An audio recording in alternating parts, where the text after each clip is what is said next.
Assalamualaikum warahmatullahi wabarakatuh.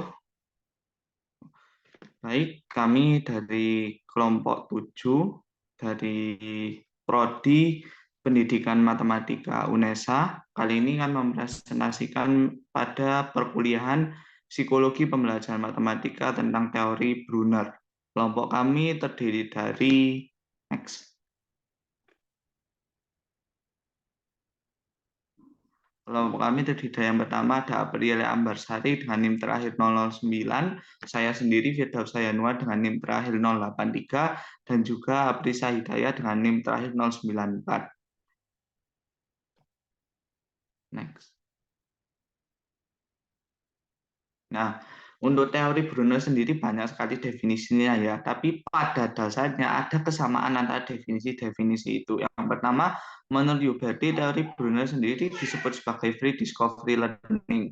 Teori ini adalah sebuah teori yang menjelaskan bahwa proses belajar itu akan berjalan baik dan kreatif jika guru memberi kesempatan kepada siswa untuk menemukan suatu aturan melalui contoh yang mewakili aturan tersebut. Nah, kata kuncinya pertama di sini adalah menemukan. Nah, yang kedua sekarang dari Sang. Nah, Bronner itu mengatakan teorinya berhubungan dengan representasi pengetahuan dan teori ini didefinisikan sebagai sebuah teori yang menyatakan bahwa orang-orang merepresentasikan pengetahuan mereka yang muncul dalam serangkaian perkembangan secara bertahap.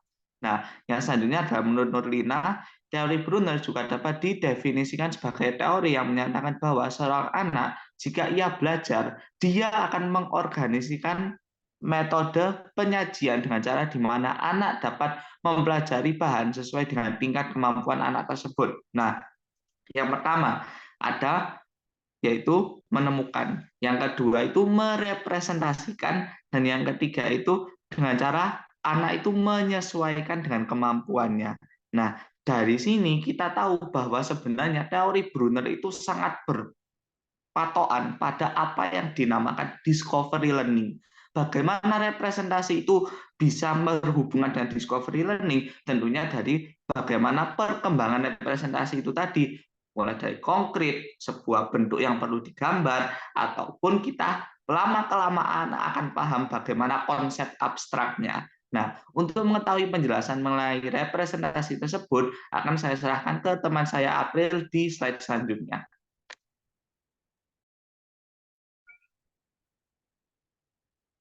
Ya, jadi yang sudah dijelaskan oleh Yanuar tentang representasi ya. Jadi menurut teori Brunner ini representasi pengetahuan itu ada tiga cara, yaitu yang pertama enaktif, itu artinya aktivitas yang melibatkan respon motorik gitu atau cara memanipulasi lingkungan. Jadi itu adalah satu aktivitas untuk memahami lingkungan melalui observasi langsung terhadap realitas yang terjadi. Nah, contohnya gimana? Contohnya kayak misalkan kita mengenal konsep simetri lipat, kita memakai sebuah kertas yang warna-warni gitu misalkan terus kita lipat itu termasuk mengenal konsep simetri lipat gitu. Terus yang kedua ada ikonik. Ikonik itu adalah siswa itu mengobservasi realitas tetapi tidak dengan secara langsung gitu, tapi melalui sumber yang sekunder gitu kalau saya bilang. Misalnya nih melalui gambar-gambar atau tulisan. Jadi misalkan kalau dalam pembelajaran tuh mempelajari konsep persamaan linear, itu menggunakan gambar grafik, nah seperti itu. Lalu yang ketiga ada simbolik. Simbolik ini menggunakan sistem simbol-simbol gitu ya, seperti misalkan kalau konsep-konsep matematika ya, seperti di variabel, adanya variabel, misalnya X, Y, gitu.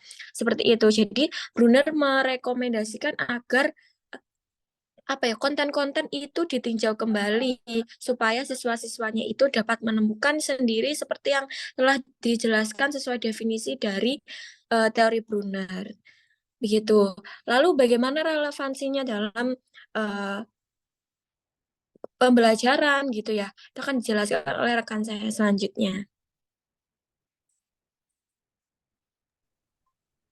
Baik, selanjutnya untuk eh, relevansi mulai pembelajaran apa teori belajar benar ini dalam pembelajaran. Habis itu dari tadi sudah jelaskan di awal ya bahwa model pembelajaran yang paling dekat dengan definisi dari teori belajar benar itu ya discovery learning tadi. Di mana untuk sintaksis sendiri itu ada 6. Yang pertama simulation atau pemberian rangsangan. Jadi di sini tuh guru atau pendidik diminta untuk memberikan rangsangan kepada siswa sebagai pemantik awal diskusi. Nah, rangsangannya itu bisa berbagai macam, bisa jadi dari pertanyaan, perintah, atau baca buku, terus atau juga metode lain yang mengarah pada pemecahan masalah nantinya. Lalu yang kedua adalah problem statement atau identifikasi masalah. Nah, setelah rangsangan atau simulasinya diberikan, nanti guru memberikan giliran kepada siswa untuk mengemukakan identifikasi masalah yang berhubungan dengan topik pembelajaran gitu. Selanjutnya nantinya itu identifikasi masalah itu digunakan sebagai hipotesis atau dugaan awal. Nah, setelah itu ke data collection atau pengumpulan data. Jadi setelah diberikan simulasi, lalu merumuskan hipotesis awal gitu. Lalu selanjutnya adalah mengumpulkan data. Siswa diminta mengumpulkan data berupa informasi yang diperoleh dari berbagai sumber gitu, bisa dari buku atau observasi langsung atau mungkin wawancara kepada narasumber gitu, atau bisa juga dia melakukan uji coba sendiri untuk menjawab hipotesis tersebut. Lalu selanjutnya adalah data processing atau pengolahan data. Nah, setelah informasinya diperoleh, lalu selanjutnya adalah data itu diolah gitu sehingga membentuk konsep yang memberikan siswa pemahaman baru gitu. Jadi dia nantinya mampu menjelaskan pembuktiannya secara logis. Nah, setelah dia melakukan pengolahan data, selanjutnya adalah melakukan verifikasi gitu.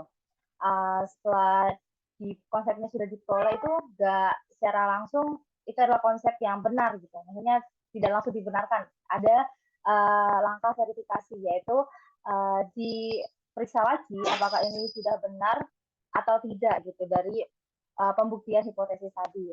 Nah, selanjutnya adalah generalisasi atau penelitian kesimpulan gitu. Nah, setelah data diperoleh terus diperiksa ulang, nah diperolehkan hasil final. Lalu selanjutnya setelah diperoleh hasil final tadi ditarik kesimpulan gitu dari hasil tersebut. Nah, dari sintaks discovery learning tadi itu memang mengarah pada teori belajar Brunner, di mana siswa diminta untuk mencari atau menemukan konsep sendiri gitu dari suatu permasalahan. Oke, selanjutnya tuh penerapannya akan dijelaskan oleh rekan saya.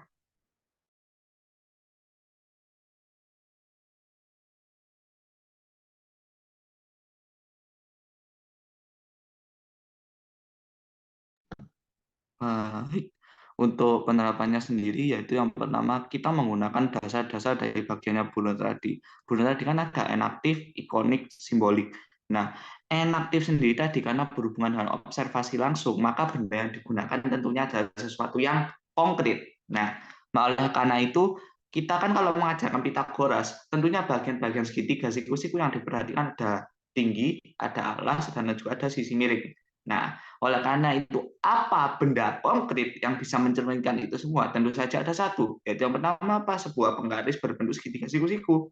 Nah, untuk ikonik sendiri, dia tidak menggunakan benda konkret tadi atau penggaris siku-sikunya, tapi bisa menggunakan sebuah gambar segitiga siku-siku yang ada di papan. Nah, untuk simboliknya setelah diberikan rumus sesuai definisi Pitagoras, siswa dapat menghitung menggunakan rumus Pitagoras. Simbolik ini kan sudah masuk abstrak. Otomatis kita menggunakan seperti yang dijelaskan Abel tadi, entah variabel yang melambangkan suatu nilai. Oh, semisal kita lambangkan bahwa sisi miring itu C, sisi alas itu A, sisi tinggi itu B. Nah, kalau kita masukkan ke dalam rumusnya, kan otomatis semisal sama dengan C kuadrat sama dengan A kuadrat tambah B kuadrat, atau C sama dengan akar A kuadrat tambah B kuadrat. Nah, ini kan penerapan jika berdasarkan enaktif, ikonik, simbolik.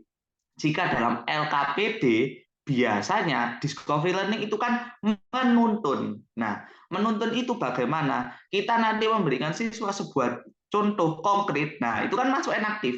Akhirnya nanti dari contoh konkret itu tadi, siswa digiring melalui simbol-simbol, yaitu masuk apa? Ikonik. Nah, pada akhirnya bagaimana siswa menemukan konsep itu tadi melalui apa yang seperti dijelaskan oleh Aprisa, yaitu generalisasi. Yang dimana generalisasi itu tadi membantu siswa menemukan sebuah rumus yang akhirnya apa? Siswa memahami secara abstrak, yang artinya apa? Sudah masuk ke dalam fase simbolik. Next. Baik, itu tadi merupakan apa yang dapat kami sampaikan mengenai teori Brunner. Jadi pada dasarnya patokan dari teori Brunner itu sendiri adalah tentang discovery learning, yang dimana kita itu menuntun siswa sesuai dengan tahapan representasi itu tadi, sehingga siswa dapat menemukan sebuah konsep baru. Baik, sekian dari kami. Wassalamualaikum warahmatullahi wabarakatuh.